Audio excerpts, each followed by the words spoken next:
everyone, welcome to Jinghua Education. I'm Steven.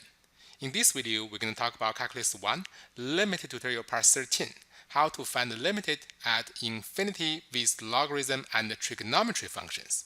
Okay, so pretty much it is just an add-on based on the Part 12. In Part 12, we learned how to solve this kind of question very easily. However, in Part 13, we just adding extra layers of functions. After we done what we have done before, I need to do one more tricks. Okay, about one more functions. Okay, that will be extra step here. Okay, so let's begin the traditional way. We got z goes to infinities, z power of 4, z power of squares is making the positive infinity, negative infinity, no differences. Okay, so in this case, upper part power is 4, lower part power is 2, so we got infinities in middle here. Okay, then what is logarithm infinities? Again, so if you don't know what's logarithm infinities, you just check my grade 12 logarithms tutorials, and then I have like a very detailed explanation about what is logarithms. Okay, so logarithm function is like that. When x is approaching to infinity, y is approaching to infinities. Okay, so in this case, infinity. Make sense?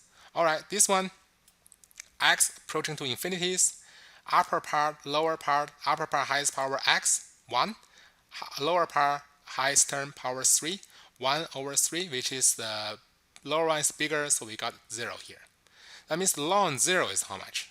Actually, it's not 0, it's like a little bit bigger than 0. Okay, it's like a very, very, very small number, but positive. So when logarithm x approaching to 0 from the right hand side, the y value is going down forever, right? So the x or the y value is supposed to approaching to negative infinities. Make sense? Good. All right, this one, x approaching to negative infinities. Okay, 7 plus minus x minus negative infinity is positive infinity, right? However, we got a 3 times x power of 5. Now this negative infinity to the power of 5 still negative infinities, but it's way bigger than the positive infinity here. So we got a negative infinity entire things. Okay, that means we need to show tangent inverse function of negative infinity is how much. What is tangent function look like? Tangent function look like this. Okay, if you don't know what tangent function look like, and then you don't know how to do these questions, please refer my grade 12 trigonometry sessions. Okay, we got a lot of explanation about that part. Tangent function is look like this. Okay, this is half pi, this is negative half pi. Okay, so and then when inverse of tangent function, that means the y value going to negative infinities, what x value is approaching to, because this inverse function. Okay, so when y value is approaching to negative infinities, the x value is supposed to equal to negative pi over 2. Make sense? However, it's not done yet. Why? Because the pi function, tangent function is what? Is periodic functions. That means every single pi is going to repeat himself. So we need to add a k pi at the end.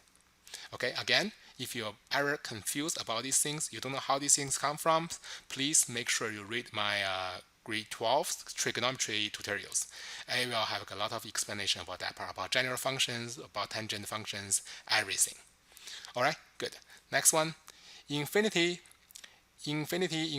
so we got 4 plus 7t, the highest power is 1, and then 2 minus t, highest power is 1, so power is the same, so we got equal to the ratio of coefficients, which is equal to 7 over negative 1, which is equal to tangent negative 1, negative 7. Okay, now these things we require a little bit calculations about using calculators. Okay, you just punch in the calculators the second function part, tangent function, and then writing negative 1, negative 7, and then you will find your answers. Equal to negative 81.87 degrees. Okay, so you can use your calculators to find out this. You can also convert these things into radians if you like. Okay, so unless the question tell you which answer they want, so both answer is okay. Alright, so this is how to finding limited at infinities with extra layer of functions. Okay, so this is require you some background knowledge about grade 12. If you really don't know what is the tangent function, secant functions, cosecant functions, logarithm function, exponential function, all these things, that means you haven't take very solid background about grade 12 pre-calculus. Please go back to read the tutorials. That will be very important. Okay, otherwise it's really hard to making the first midterms.